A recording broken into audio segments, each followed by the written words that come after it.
Hi, it's Carl with Poly by Design, and we are in San Francisco, California today at the University of San Francisco School of Law with Hawaiian Heidi Kaleimomi. Is that right? Heidi Ho. And before we get started, we actually ended up here talking to you today because you were referred by Patrick Makuakane. How do you know Patrick? So Patrick and I met actually here in San Francisco. He was being interviewed by my husband for Grace Cathedral, and so we met, but we became instant like family the minute we met. So He's quick like that with the energy. So, tell us a little bit about yourself. We are at a school of law because of things that you've done here and things that you continue to do here. So, tell us a little bit about your background with the USF School of Law. okay, so I actually went to USF School of Law in the '90s, but I think if so, I talk plenty. So if you need to stop me, just stop and jump in. I think if first of all, I'm from Makua, Maui, from Hawaii, so a tiny little town raised by a single mother who decided to go to law school in the '70s when University of Hawaii Law School opened.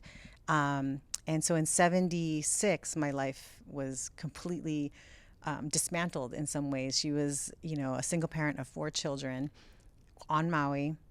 University of Hawaii opens, and it's on Oahu. So in Hawaii, she cannot like fly every day or take one boat or the canoe. So what happened is she actually souped up her van and named it Rodney. Took out all the seats in the van, made it people-sized pillows, and we all went to different homes. My brother Derek went to live with my auntie Robbie. My brother Darren went back with my dad and his girlfriend.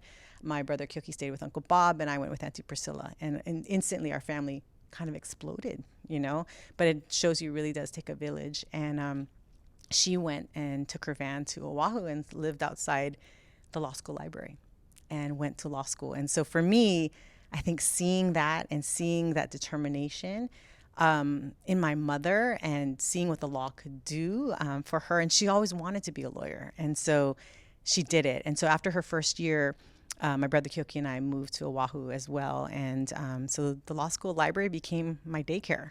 And I would go there every day after school, put away books. I knew the Bill of Rights by second grade. And I just I knew from the start I wanted to be a lawyer. I wanted to be like her. And so I had that role model in my life, even though I come from a background that probably should not have been a lawyer. But because of that, and because of what I saw and what I saw she could do with the law, I knew I wanted to be a lawyer. And so when it was my turn, it was a little bit easier. I was married when I went to law school.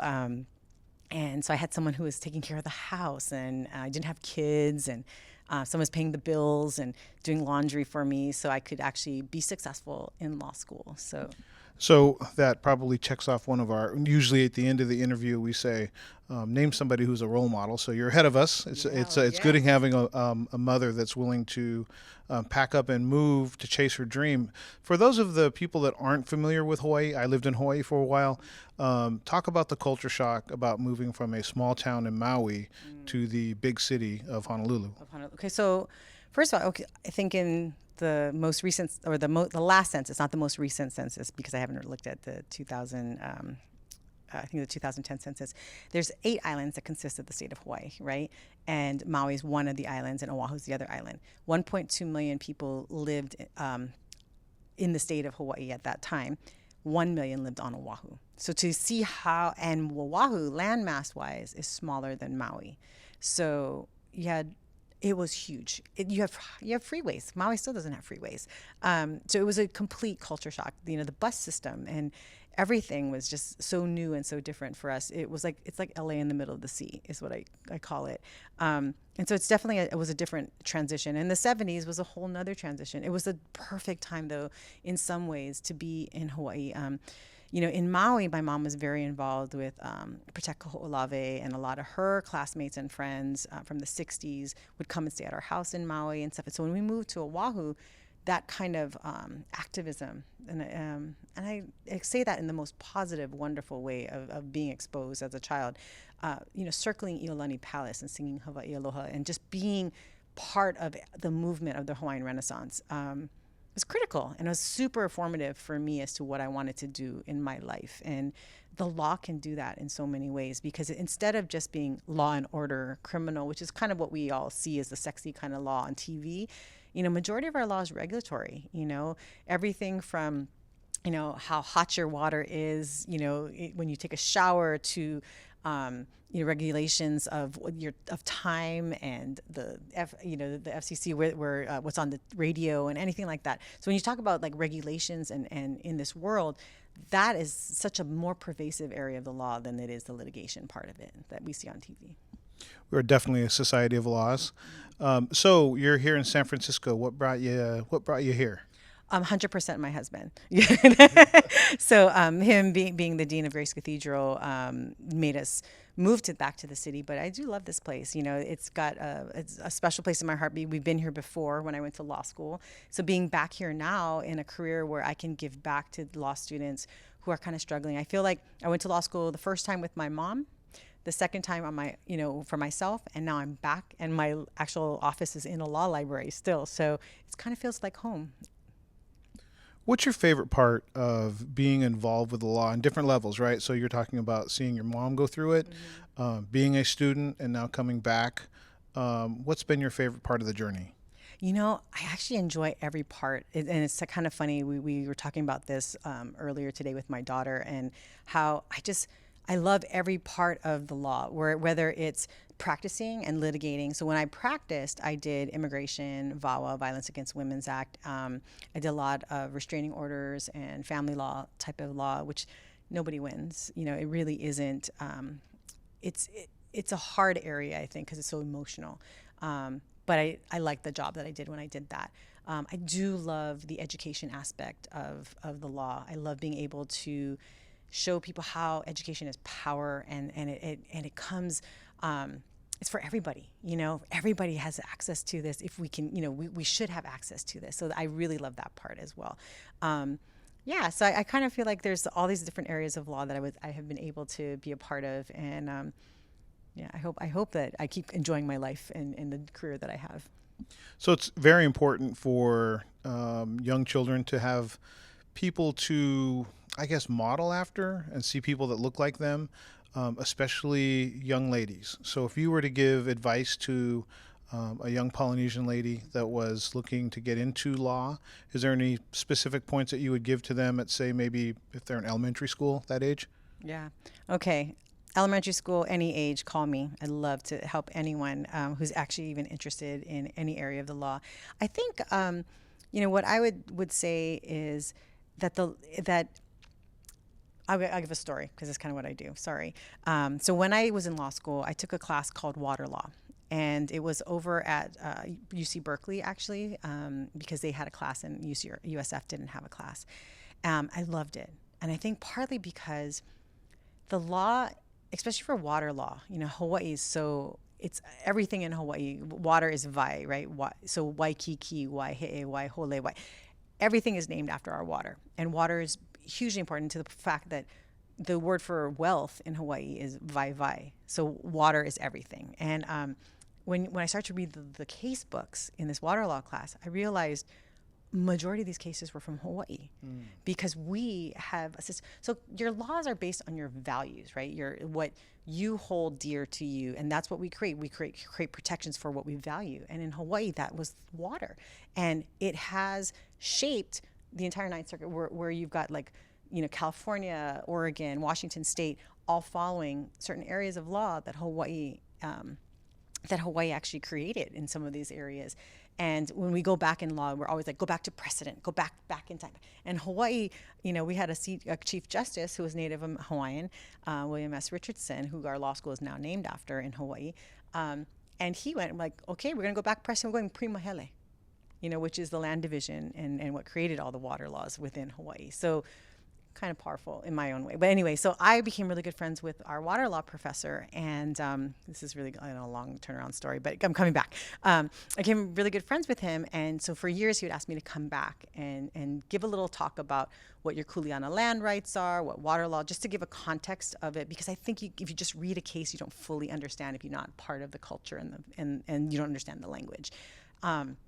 And so I did that, and I went back, and my son was probably 4 at the time, and my daughter was 2, and my husband and I met us at this cafe after class was over, And so I'm talking to my professor, I'm introducing to the kids, and they have met before, but just like, and as we're talking, I was telling my son, Micah, I said, oh yeah, this is, Uncle Tony, he's a law professor, blah, blah, blah. So partway through the conversation, he looks at me and he's like, starts to kind of like, go like this, Mommy, can boys be lawyers too? Like, he only thought women could be lawyers because my mom, my auntie, all her friends, aunties in Hawaii, anybody older than you is your auntie. So everybody he had seen, which I never even realized, I wasn't trying to shape him like that, which is awesome, but still good. Like, he just thought women were lawyers, only women, that was their profession. So he was like, boys can be lawyers too? And I thought, yeah, this is the next generation. So to you girls out there who are at all interested, yes, this is your moment, and please seize it. So speaking of next generation, we have two of your children, grown children that are, that I gave birth to. right, that are attending a very prestigious school. You want to talk a little bit about that? Yeah, that takes us a lot of hard work and effort on their part. I'm actually going to be an empty nester starting next week. My daughter goes off to college. My son is already there. He's starting his third year of college. And they are doing well. And the program I run here at USF is an academic support program. So it's for students of color, first generation, DACA, any kind of diversity, socioeconomic or geographic diversity. I've got kids from Fresno Valley, from all over the world. And partly as like, let's educate everyone, get them a law degree and put them back in their communities to do the work that they need to do. We don't need a white savior, we can do this. And so my job is to get you with putting up with equal footing, right? Equity and equality are different things. So in getting the equity up so that everybody gets a little bit of something, where I can help them through law school, and I can teach them how to do the law and how to write and stuff. And so that's the program I get to. It's the best job. That's why I'm like, when you tell me like, what's your favorite part of the job? I go, I love every part that I've gone so far because it's been remarkable. And so with that, I feel like I was telling my daughter actually today, I said, everything I've done as a mom has led me to do this career that I'm doing because really I'm just their law school mom. I'm their biggest cheerleader, but I'm holding them accountable. I'm not letting them give up, and I'm like helping them, guiding them without being too abrasive. And I'm learning from my own parenting how to do that. And so I think what I try to teach a lot of the law students is, with growth mindset, it's about your effort that you put in to anything, and anything you set your mind to, and the effort and the hard work that you put into it, you can make it. And so yes, both my kids have been somewhat successful that way. For example, when my son was feeling a little bit like, oh no, imposter syndrome in college, or oh no, I didn't do as well maybe on a midterm. I'm like, okay, what did you do? And he's like, so I went and met with the professor, figured out what I did wrong. Then I went with the tutor and I did this, and then I rewrote this thing, and then I tried and I started a study group. I'm like, you did everything that I would tell anybody to do in school, and so he is the product of the kind of work I do here in law school. So the effort that you put in is 100%. I think it's very important to see somebody going after their passion, doing things that they love every day, and you got to see your mom do it. Your children get to see you do it. We're all about role models at Poly by Design, so this is an awesome story to hear. It's hard for us to be here knowing what's going on at Mauna Kea without asking, because this was we had originally set up the interview before that was going on, but since it's going on, what are your thoughts on that? Okay, I can think there's a couple things I want. So first, I think, I think what the media has portrayed it as is a problem. I don't think it's just about a telescope, and I don't think it's about Hawaiians versus science or anything like that. In fact, if anybody knows anything about Hawaiian history, Hawaiians were the ones who are we're the wayfinders, we were the navigators, we were the people who loved science, the stars, and everything. So that's 100% not true with regards to that. I think there's a bigger story, and I'm going to go back into Hawaiian history again, but with Apapa and Wakea, our creation myths of our kumulipo, it's Mauna Wakea. This is a very, very sacred space. This is like Grace Cathedral, of the space, or Notre Dame, or whatever you want to call it. And so the space itself has been, degraded for the last, 50 years. And it's supposed to be protected by the state of Hawaii. It's protected lands, supposedly, and it has been completely defaced by other telescopes. And I think there's legal parts of that as well. Oops. Legal parts of that as well, which is, I think some of the conversation has been, well, since it already has 13 telescopes on there, what's one more? And I don't think that's the right attitude or the right for environmental law. So like, just bring it back to the law again, right? If you use that as your precedent or your basis, even though the environmental impact report is saying that there's leakage of mercury, there's horrible consequences of already having all of these other telescopes that have been on there, and even though they've been fighting along the way, this is a bigger fight because I think this is enough, and that's kind of what this standoff has been. If we use that as our rationale, then couldn't you just use the same? And this is something that a lot of educators in Hawaii have been talking about, which is, we have a landmass of the size of Texas in our oceans right now with plastic.